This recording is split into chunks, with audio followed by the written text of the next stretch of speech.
Il est l'heure de retrouver l'avocat des causes perdues. Bonjour Mathieu Noël. Bonjour Dimitri, bonjour à tous. Aujourd'hui Mathieu, ça se plaide, alors ou pas, puisque vous nous entraînez dans les coulisses de votre cabinet. Vous allez nous dévoiler tous les dossiers que vous avez refusés cette semaine. Et oui Dimitri, comme vous savez, je suis extrêmement sollicité. Les talibans par-ci, Vladimir Poutine par-là, au cabinet on est débordé. Et malgré mes 17 collaborateurs chevronnés, dont seulement 15 en stage d'observation de 3e, nous sommes obligés de dire non à certains clients, même les plus prestigieux. Par exemple, cette semaine, on a dit non à Joe Biden. Eh oui, c'était mercredi, mon téléphone sonne, je vois Joe qui s'affiche.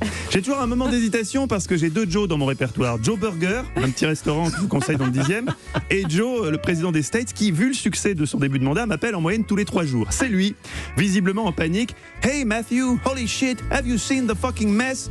Mathieu, bon sang, tu as vu ce fichu tintamarre? Oui. Moi, taquin. Les clients adorent qu'on déconne un peu avant de leur annoncer les zonos.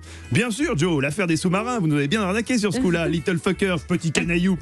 Mais non, Joe s'en foutait complètement de l'affaire des sous-marins. Il était préoccupé par une autre affaire potentiellement explosive pour lui, une de plus, l'affaire bien réelle, je le précise, dite des gardes frontières texans qui chassent les immigrés clandestins au lasso. Très bon dossier ça. Les images surréalistes de ces pauvres réfugiés pataugeant dans le Rio Grande pour échapper à la charge des cavaliers gouvernementaux jouant du fouet commençaient à susciter un tel tollé sur les réseaux sociaux que même la porte-parole de la Maison-Blanche ne savait pas quoi répondre. Il faut dire que traquer des migrants haïtiens au lasso en mode cow-boy, c'est une idée que même Éric Ciotti, dans ses rêves les plus fous, n'aurait pas osé caresser. J'ai décliné, il y a quand même des limites, vous en conviendrez Dimitri. All cops are bastards. Non, pas tous Dimitri. Juste ceux qui traquent les migrants à cheval au lasso. C'était pas moi, c'était mon clone. Bien sûr. Cette semaine, j'ai aussi refusé de prendre le dossier de Jean-Marc Governatori, le candidat malheureux de la primaire écologiste, qui se dit victime d'une fraude électorale.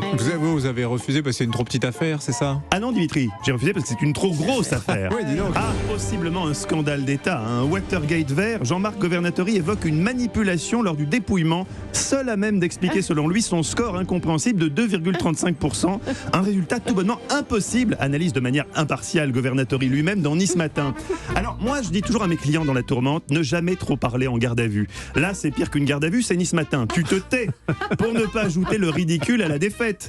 Hélas, Jean-Marc Governatori n'est pas mon client, alors il précise sa pensée aux journalistes. Il s'est passé quelque chose. Il n'est pas concevable que je n'ai obtenu que 2500 voix. Ça représente à peine plus de 25 bulletins par département. Tais-toi Jean-Marc, tu t'enfonces. Non, moi désolé, je peux pas défendre un type qui fait preuve de la même mauvaise foi que mon fils de 9 ans quand il perd au Uno.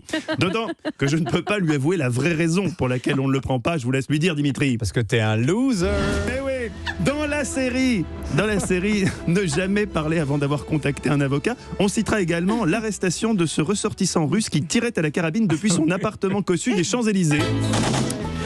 Plusieurs personnes ont été touchées le temps que la police intervienne. Il expliquera qu'il ne visait pas du tout les passants, mais les pigeons. Bien sûr. Car, je cite, il voulait s'entraîner à devenir tireur sportif.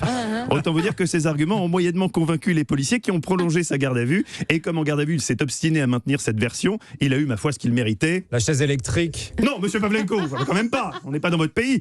Non, il a été conduit à l'hôpital psychiatrique pour un petit bilan. Voilà, lui non plus, j'ai pas pris son dossier. Vous savez, avocat, on passe quand même notre vie à mentir. C'est usant à la longue. Il faut être sélectif et croire un tant soit peu en son client. Je vous laisse, je retourne mentir. Je retourne plaider. Tiens, au fait, Dimitri, vous savez à qui vous me faites penser? Tom Cruise. Certains disent Tom Cruise.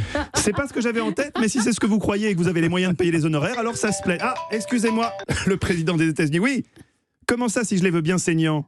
Non, monsieur le président, je vous ai déjà dit, c'était pas une manière de traiter les migrants, hein, même haïtiens. Ah non, c'est Joe Burger, Joe Burger, autant pour moi. Bien saignant alors, oui, ça marche. Il y a de plus en plus de causes perdues, mais franchement, c'est inquiétant.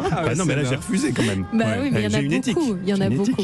Joe Biden, c'était du très très lourd. Mais Governatori, j'avoue que. Alors moi, mon le préféré, pauvre. c'est le tireur des Champs-Élysées. Chacun son dossier, son petit marché. Merci Mathieu.